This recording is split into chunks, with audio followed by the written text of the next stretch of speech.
को स्वस्थ रखने के लिए कुछ ना कुछ अवश्य करें ताकि स्वस्थ रहें सब लोग, अपने फैमिली का ध्यान रखें, अपने परिजनों का ध्यान रखें, अपने रिश्तेदारों का ध्यान रखें और लगातार एक्टिव बने रहें। और मुझे बहुत अच्छा लगा कि मुझे फ़ोन आया कि आपको यहाँ पर आना है, तो मैं बहुत व्यस्त था।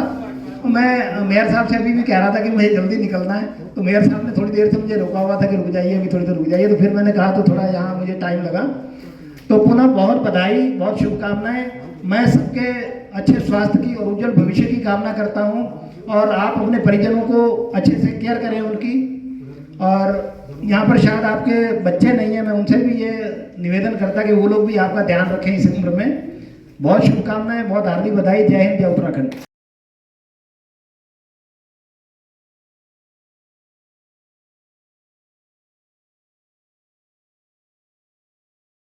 करीब 6-7 साल मैं भी यहाँ पर पदाधिकारी रहा। उसके बाद मैं हर मीटिंग में ये कहता हूँ कि सेकंड लाइन तैयार हो। पिछले वर्षों में हमने ये देखा कि कौन लोग यहाँ पर रुचि रखते हैं समाज से मिलने के लिए, समाज से जुड़ने के लिए। ये तिवारी जी हैं हमारे यहाँ पर महासचिव अभी। ये जब एक बार मीटिंग कर रहे थे नगर निगम हाल में कर रहे थे, यहाँ अरुणोदय में कर रहे थे, ये सर्विस इन्होंने संचालन मेरे द्वारा हो रहा था। उन्होंने कहा कि क्या मैं बैठ सकता हूँ, क्या मैं कुछ बोल सकता हूँ? उनको बिल्कुल बोलिए। इनके शब्द थे कि आफ्टर रिटायरमेंट मैं इस संगठन को ज्वाइन करूँगा, और इन्हें ज्वाइन किया। बीच में हमने फिर जो पुराने लोग ऊर्जाहीन हो रहे थे, संगठन को चलाने में कोई दिक्कतें आ रही थी, फिर हमने सोचा समझा कि जो हमारे संरक्षक मंडल के सदस्य हैं, पिछले कई सालों से जुड़े हैं लोग। ये इकाई हमारी ये 2001 से नहीं है यहाँ पर हल्द्वानी में। ये शाखा जो हमारे कहा जाता है 1989 से है। 1955 में UP state government pensioners association की स्थापना हुई थी, और 1989 में हम भी जुड़े थे। यहाँ पर जो हमारे पूर्ववर्ती लोग थे हल्द्वानी में पेंशनर के रूप में, उन्होंने इस इकाई का गठन किया था। तब से लगातार हम यहाँ पर चलते आ रहे हैं। 9 नवंबर 2000 को पृथक राज्य बना। उसके बाद नया रजिस्ट्रेशन हुआ, जिसका नंबर यहाँ पर दिख रहा आपको 2001 में, और इसका अभिषेक का नगर हरिद्वार में कार्यालय है। स्थिति ये है कि इसके एवज में हमें कोई जिस तरह लाभ मिलना चाहिए था, जैसी चर्चा होती है वैसा यहाँ पर कोई लाभ नहीं मिलता। हमें ये पता नहीं है कि भी कितने यहाँ पर हॉस्पिटल से, प्राइवेट सेक्टर के हॉस्पिटल से इससे जुड़े हुए हैं और उन्हें किन किन बीमारियों का इलाज है। हम अपने मासिक बैठकों में अनुरोध करते हैं कि एक लिस्ट तैयार कर ली जाए कि प्रदेश स्तर में या विभिन्न शहरों में हल्द्वानी है, नैनीताल है, लोहाघाट है, पिथौरागढ़ है, अल्मोड़ा है, कौन कौन से प्राइवेट सेक्टर के हॉस्पिटल से जुड़े हुए हैं और कौन कौन बीमारियों का, किन किन बीमारियों का इलाज निःशुल्क यहाँ पर होता है, ये जानकारी हमें नहीं है। अगर ये जानकारी हमको मिल जाए और यहाँ पर जैसे पहले जो अग्रवाल साहब थे वहाँ पर महामंत्री प्रदेश स्तर पर वो हमारे बीच में सुमित्रा प्रसाद मैडम, भूतपूर्व जिला पंचायत अध्यक्ष नैनीताल, गवर्नमेंट पेंशनर ऑर्गेनाइजेशन के अध्यक्ष पांडे जी, तिवाड़ी जी, इस ऑर्गेनाइजेशन से जुड़े जितने भी पदाधिकारी हैं, रिटायर्ड जितने भी यहाँ पर उपस्थित आज पेंशनर्स हमारे बीच में हैं, आप सबको मेरा नमस्कार। फिर कहीं ऐसा होता है कि हर दिन वो वेतन पर्ची आती रहती है और हम भूल जाते हैं कि हम लोग रिटायर भी होने वाले हैं। वो समय इतना तेज़ी से बीतता है और अचानक से आपके आखिर के 2 साल आ जाते हैं, 1 साल आ जाता है, वो 6 महीना होता है और वो 1 महीना होता है, फिर आपके पेंशन पेपर प्रोसेस करने की डेट आ जाती है और आप अचानक से सिस्टम से बाहर हो जाते हैं। आप सिस्टम से बाहर ज़रूर हुए हैं, लेकिन सिस्टम ने आपको डिस्कार्ड नहीं किया है। आपके पास जो ज्ञान है वो ख़त्म नहीं हुआ है। ये मजबूरी है सिस्टम की कि 60 साल तक आपको आपकी सेवाएं लेना मजबूरी है, बट आपका जो ज्ञान है आप उसको अलग अलग मीन से कैसे भी आप दें, आप संचारित करते रहें, क्योंकि जो आपने सीखा है वो लगे उसको फिर उतना ही समय लगेगा। तो क्यों ना आपका जो ज्ञान है वो अगर उनको संचारित हो जाए, जो गलतियां कॉमन मिस्टेक्स होती हैं अगर वो बच सकते हैं उनसे, तो मेरा मानना है कि काफ़ी अच्छा होगा। तो मैं चाहूँगा कि आपका interaction as a pensioner association, आप जिस भी संस्थान के रहे हो पास्ट में, आप उनके साथ अपना इंटरेक्शन बनाए रखें। कभी कभी वहाँ के डीडीओ से आपका मिलना होता रहे, सेशन आप लेते रहें, तो एक इंटरेक्शन बना रहेगा किसी लेवल पे और काफ़ी कुछ आपसे हमको सीखने को मिलेगा। अब मैं थोड़ा हल्द्वानी कोषागार की बात कर लूँ। हल्द्वानी कोषागार में इस वक्त हमारे पास 11,600 कुछ पेंशनर हैं और आए दिन हमारे पास पहाड़ के जिलों से पेंशनर्स आते ही जा रहे हैं। हर दिन हमारे पास पेंशनर्स की संख्या बढ़ती जा रही है। स्टाफ की बात करूं तो हमारे पास स्टाफ बहुत ही लिमिटेड है। इस वक्त पेंशन सेक्शन में दो ही हमारे पास एम्प्लॉयज़ हैं जो सारा पेंशन का काम देख रहे हैं। तो मैं क्षमा चाहूँगा अगर आप लोगों को कभी लंबी कतार का सामना करना पड़ा हो, इसके लिए हम भी कुछ खास कर नहीं पा रहे हैं। अगर हमारे पास एम्प्लॉय बढ़ते हैं, जैसे कि अभी रिक्रूटमेंट हुए हैं, तो हम लोग केटर करेंगे इस चीज़ को कि आप लोगों को आपकी जो समयावधि है उसको हम रिड्यूस कर सकें किसी हद तक।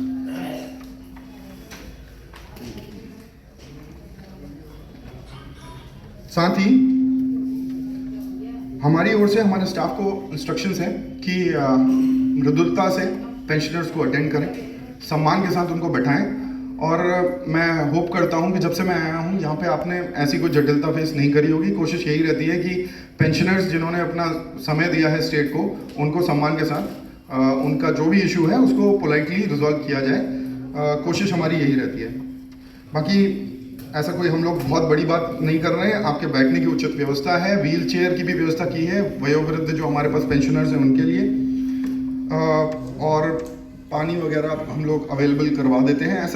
ऐसा हम लोग कुछ आउट ऑफ द बॉक्स कुछ नया नहीं कर पा रहे हैं। जो भी हमसे संभव हो पाता है हम वो कर रहे हैं। बाकी अभी एक आप लोगों ने सुना ही होगा कि जीवन प्रमाण का जो व्यवस्था है ऑनलाइन आपको सबमिट करना है। इसके लिए अभी राज्य स्तर से भी इंस्ट्रक्शन आ चुके हैं। मैं आप लोगों के माध्यम से, आपकी ऑर्गेनाइजेशन के माध्यम से जो पेंशनर्स यहाँ पे नहीं भी मौजूद हैं, मैं उन तक भी ये बात पहुँचाना चाहूँगा कि प्लीज़ आप लोग CSC सेंटर्स या फिर ऑनलाइन आपका जो जीवन प्रमाण ऐप है उसके माध्यम से आप अपना लाइफ सर्टिफिकेट सबमिट करें, क्योंकि हम लोगों को 100% डिजिटाइजेशन की ओर इन्होंने डायरेक्टिव्स दिए हुए हैं कि आपको मोटिवेट करें। नेतृत्व तब भी किया आपने वर्किंग में और आज भी कर रहा हूँ, लेकिन मैंने ऐसे संघर्षशील साथी और 80 साल से ऊपर, जब आदमी 80 क्या 60 साल में जब आदमी रिटायर हो रहा है, तो जब उससे बात करते हैं भैया कहाँ हो, तो उन्होंने कहा यार कट रही है ज़िंदगी और बैठे हैं घर में, मतलब इस प्रकार की बातें जनरली होती हैं। तो प्रेरणा लेने के लिए बहुत बड़ी बात है। और आज उपस्थित जितने भी साथी यहाँ पर आए हुए हैं, मैं उनको धन्यवाद देना चाहता हूँ कि आप लोगों ने निश्चित रूप में जज्बा दिखाया है और ये दिखा दिया है कि अभी हम लोग केवल रिटायर हुए हैं, हम बुढ़े नहीं हुए हैं, हम रिटायर हुए हैं और जो चाहेंगे उस समस्या का निदान कर ले जाएंगे। ये आपने दिखा दिया साथी। मैं चूँकि समस्याएं बहुत हैं और जैसे ट्रेजरी ऑफिसर्स द्वारा भी यहाँ पर बताया गया, पूर्व में कोषाधिकार से या कोषागार से बहुत कुछ कांटेक्ट होता था लोगों का, लेकिन जब से ऑनलाइन व्यवस्थाएं हुई काफ़ी समस्याओं का निदान हो गया है। लेकिन अभी जो नई समस्या है, मैं धन्यवाद देना चाहता हूँ कि आपकी जिस प्रकार से आपने बात की, आपने बुजुर्ग समझते हुए अपने माँ बाप की तुलना करते हुए जिस प्रकार से बात यहाँ पर की, निश्चित रूप में ये होना भी चाहिए साथियों। जब हम लोग स्टार्टिंग में पद पर आते हैं और जब रिटायर होते हैं, वो कल्पना की बातें हैं, मतलब कैसा होता है और अब कैसा होता है, और जो जागरूकता होती है, मन होता है ना, ये मन आपका कैसा है, अपने आप ने सोचा कि मैं तो हूँ तो हम बुढ़े होंगे। जवान रहते हुए भी हम बुढ़े हो सकते हैं और बुढ़े रहते हुए भी हम नौजवान हो सकते हैं, जो दिखा रहा है कि आप सब नौजवान हैं। तो साथियों, इसी क्रम में मैं केवल मेयर साहब का ध्यान आप इसलिए कर रहा हूँ, भाजपा से भी जुड़े हुए, केवल मेयर के रूप में न कहते, पार्टी के रूप में भी इसलिए कहना चाह रहा हूँ कि समस्या गोल्डन कार्ड की बहुत अहम है। मैं चूँकि पूरे देश में जाता हूँ, हर स्टेट में मैं वहाँ के पदाधिकारियों के बीच में भी रहता हूँ, सम्मेलनों में उनके अतिथियों के रूप में भी अतिथियों के बीच में भी रहता हूँ। तो मैं केवल आपकी जानकारी में देना चाह रहा हूँ कि पूरे देश में केवल उत्तराखंड एक ऐसा राज्य है जहाँ पर पेंशनर से कटौती की जाती है मेडिकल की सुविधा के लिए। अन्य स्टेट में हमारे पैरेलल यूपी है, यूपी में 5 लाख की कैशलेस सुविधाएं हैं और कोई पैसा नहीं काटा जाता है। राजस्थान में 25 लाख रुपए तक की व्यवस्था है, कोई पैसा नहीं काटा जाता है किसी भी स्टेट में कोई। और हमारे यहाँ पैसा भी काटा जा रहा है। मैं 1000 रुपये पर महीना मेरी पेंशन से कटता है। 3 साल रिटायर हुए हो गए हैं, 36,000 रुपये समझिए, और आज तक 1 पैसे का हमने उससे कोई फायदा नहीं लिया है। कोई बात नहीं, हमें फायदे लेने नुकसान से कोई बात नहीं। अभी हमारे आदरणीय अध्यक्ष जी रावत जी ने कहा कि कम से कम एक व्यवस्था ये तो होनी ही चाहिए कि जब हम सरकारी सेवा पर होते हैं हमें पूरी तनख्वाह मिलती है, और जब हम रिटायर हो जाते हैं उस तनख्वाह का आधा हमें। तो कटौती में बराबरी कैसे? कटौती अगर सरकारी सेवक की भी 1000 रुपये हो मेरे पद पर और मेरी भी 1000 हो, ये तो कहीं से भी नैसर्गिक न्याय के भी विरुद्ध है साथियों। इसलिए मैं चाहता हूँ कि कटौती पहले तो बंद की जाए, अन्यथा 50% तो हर हालत में इसे किया ही किया जाए।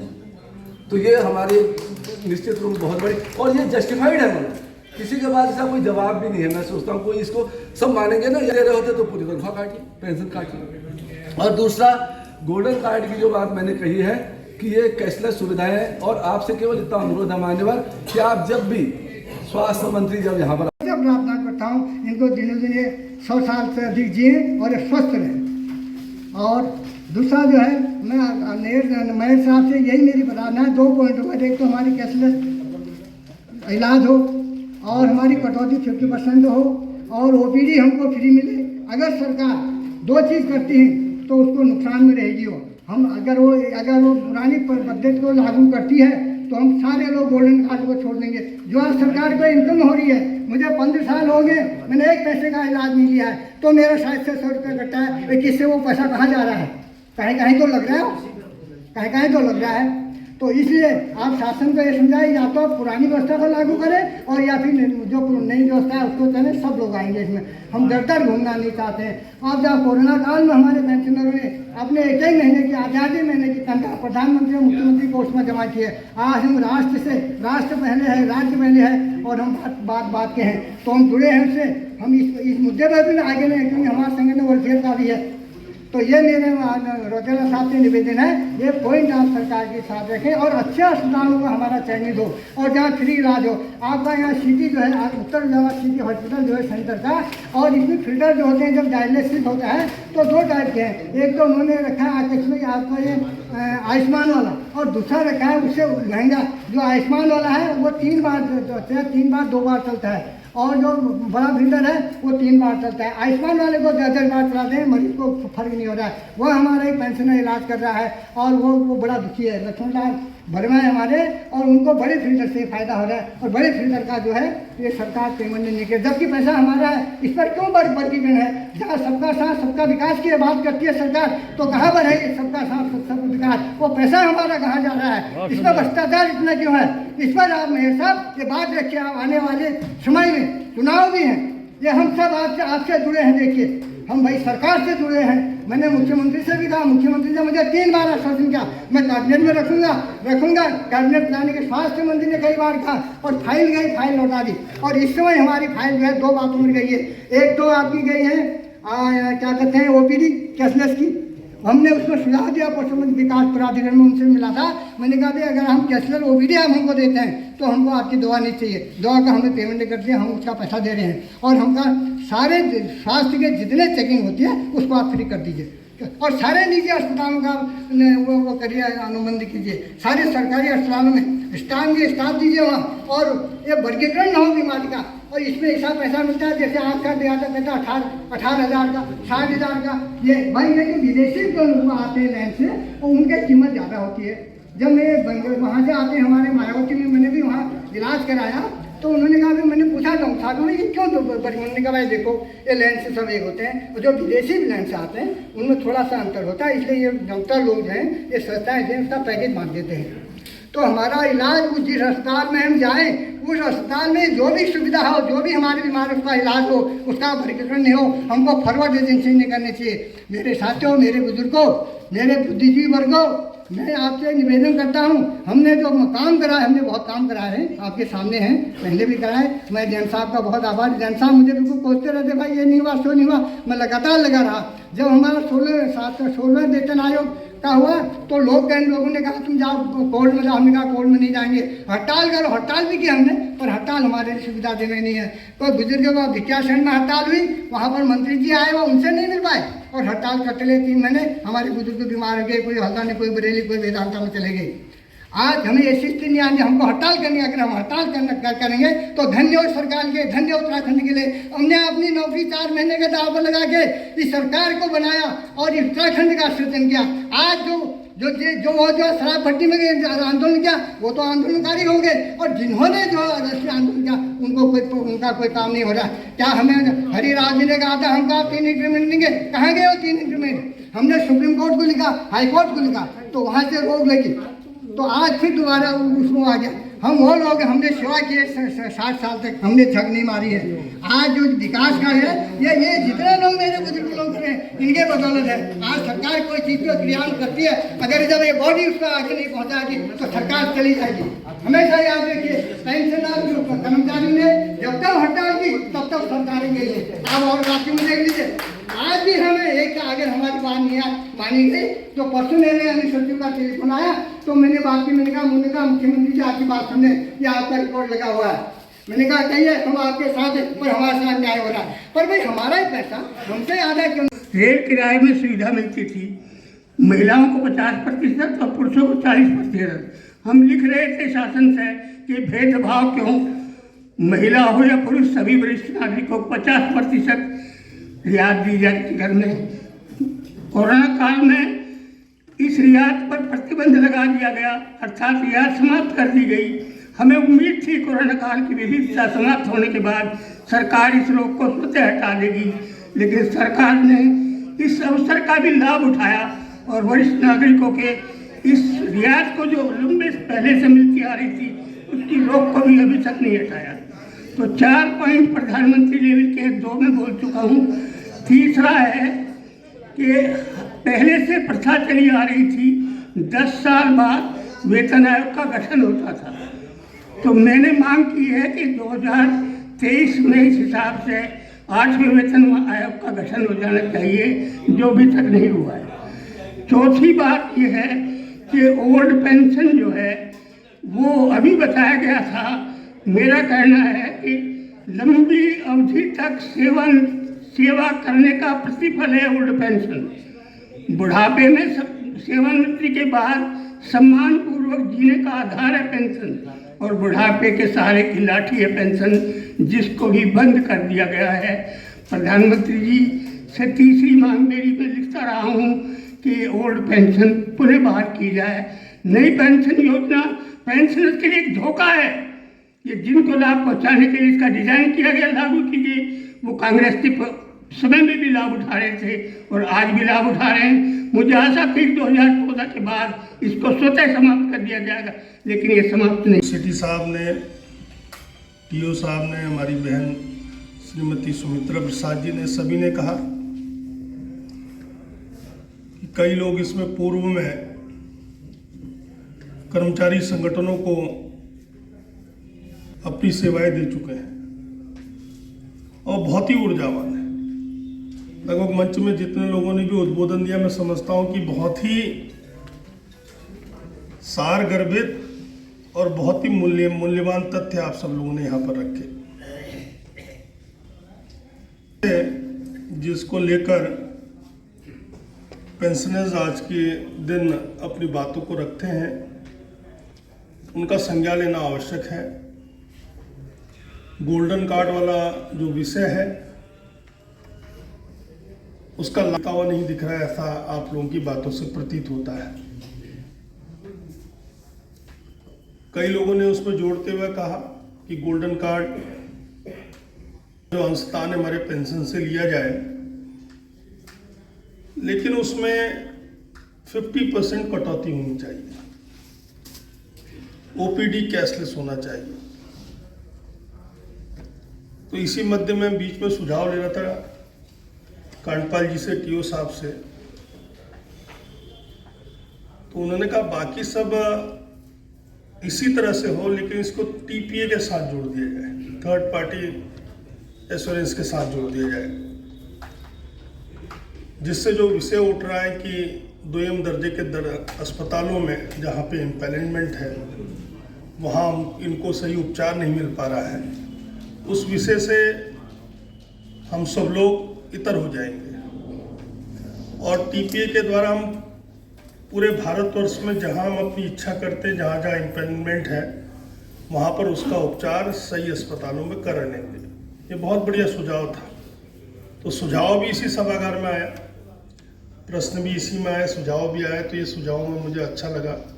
आने वाले समय में माननीय स्वास्थ्य मंत्री और माननीय मुख्यमंत्री जी के समक्ष इनके सुझावों को लिखित रूप में मैं इनसे विचार विमर्श के बाद में उसकी ड्राफ्टिंग इत्यादि खुद ही स्वयं करूँगा और माननीय मुख्यमंत्री जी और माननीय स्वास्थ्य मंत्री जी के समक्ष इसको रखूँगा। अन्य कई मांगे हैं जो शासन स्तर पर पूरी होनी है। पेंशनर वेलफेयर बोर्ड की स्थापना का विषय है। जिलाधिकारी की अध्यक्षता में प्रत्येक या त्रैमासिक रूप से और वरिष्ठ नागरिकों के साथ बैठने का विषय रखा है। वैसे माननीय जिलाधिकारी वर्तमान में जो जिलाधिकारी हैं वो प्रत्येक शुक्रवार को बैठती हैं। तो एक दिन पूर्व बृहस्पतिवार, अगर एक दो दिन पूर्व आप लोग समय ले लें तो ये होना चाहिए कि सबसे पहले आप लोगों को समय मिल जाए और आप अपनी बात रख पाएँ। इस बारे में मैं उनसे वार्ता करूँगा।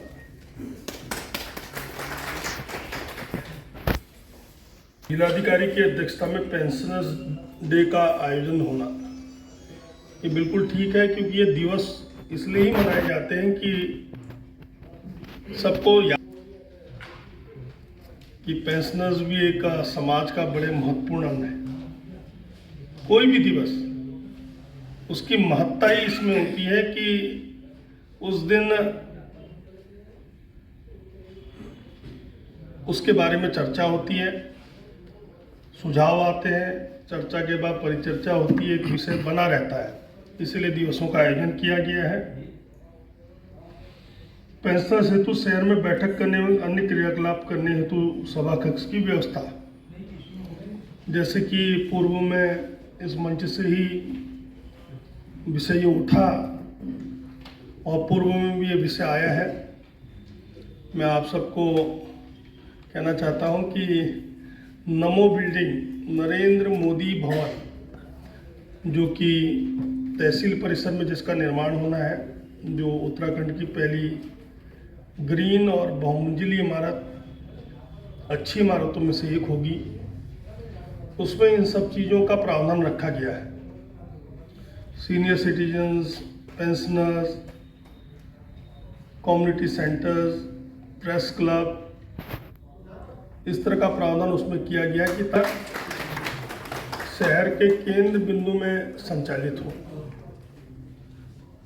और वहाँ पर एक बहुत अच्छी पार्किंग, व्हीकल्स के नंबर्स लगभग 470 पार्किंग भी उसमें भूमिगत होगी। तो एक अच्छा सेंटर वो डेवलप होगा जहाँ पर एक्टिविटीज़ वहाँ पर होंगी। शहर के सेंटर में एक्टिविटीज़ होने का ये लाभ होता है, जैसे पेंशनर्स डे वहाँ पे अगर मन रहा हो, बाहर बहुत बड़ा हमने बोर्ड वोर्ड लगा दिया तो पूरे शहर में उसकी चर्चा होती है और ये बहुत ही बड़ा विषय बताया आपने कि 11,600 पेंशनर्स इस हल्द्वानी में है, तो एक बहुत बड़ी संख्या है। तो आप लोगों का सबका आशीर्वाद लेना तो हर कोई चाहेगा।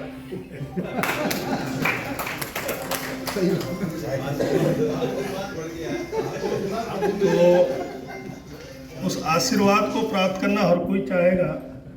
केवल एग्जिबिट करना आवश्यकता है कि हम इतने हैं, सब निकल जाएंगे सर घर से। इतने हैं,